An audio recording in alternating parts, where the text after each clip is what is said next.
Adapun yang ketiga, hati yang sakit. Maka hati yang sakit ini, kata Al-Imam Ibnu Qayyim, fihi maddatan. Ada dua unsur padanya. Ada unsur iman dan unsur maksiat.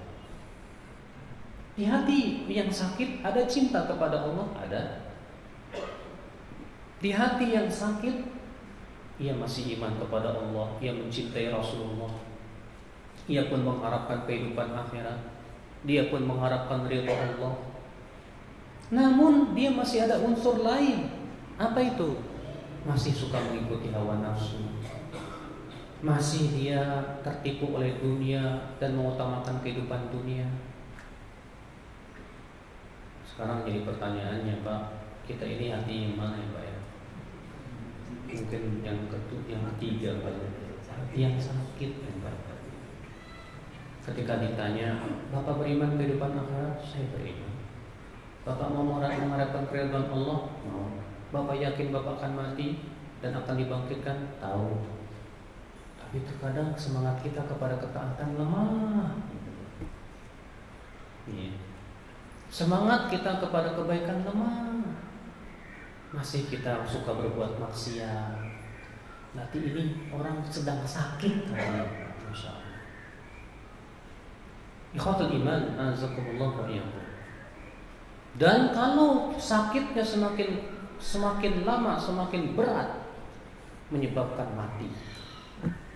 Sebagaimana sakit badan itu semakin berat, badan itu pun akan mati. Maka jangan biarkan seorang mukmin, jangan sampai membiarkan penyakit-penyakit hati itu ada pada dirinya. Assalamualaikum warahmatullahi wabarakatuh. Alhamdulillah wassalatu wassalamu ala Rasulillah wa man tabi'ahum bi ihsanin ila yaumil qiyamah, amma ba'd. Wa minal ma'lum bahwasanya membaca Al-Qur'an fadluhu 'azim. Keutamaannya sangat besar. Dan ini adalah silah, penghubung antara seorang hamba dengan Rabbnya Allah Azza wa Jalla.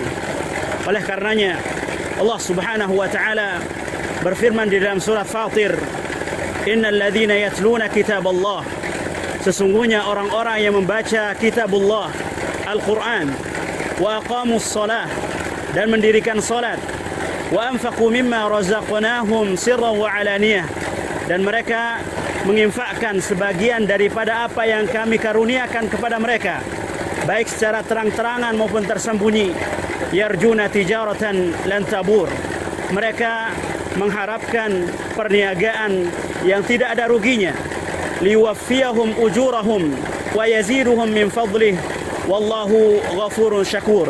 Kala Allah Subhanahu wa taala akan menyempurnakan ganjaran bagi mereka, dan Allah Subhanahu wa taala akan menambahkan dari karunia-Nya. Tidak semua kita diberikan oleh Allah Subhanahu wa taala kemudahan, karunia untuk membaca Al-Qur'an. Ada orang-orang yang tidak bisa membaca Al-Quran, namun Allah Subhanahu wa taala masih memberikan mereka kesempatan untuk menggapai pahala seperti orang-orang yang membaca Al-Quran, seperti orang-orang yang menghafal Al-Quran. Ingatlah sabda Rasulullah sallallahu alaihi wasallam, man da'a ila huda kana lahu minal ajri mithlu ujuri man tabi'ahu ila yaumil qiyamah.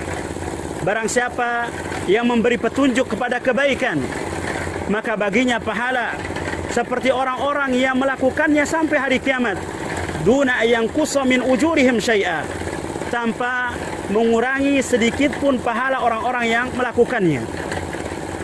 Maka alhamdulillah, antum bisa lihat di belakang antum, di layar antum, tahap pertama TPQ Backing 002 Abu Said Al-Khudri, tahap pertama sudah sampai 60%. Yang ini semua dari andil antum yang berusaha mendapatkan kebaikan dari orang-orang yang membaca dan menghafal Al-Quran.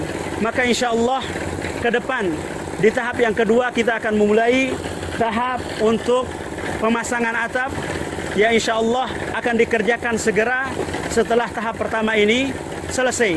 Kami terus meminta dan memohon kepada Allah Subhanahu wa taala terlebih dahulu, kemudian andil-andil antum Wallahu taala a'la wa alam wa jazakumullahu khairan.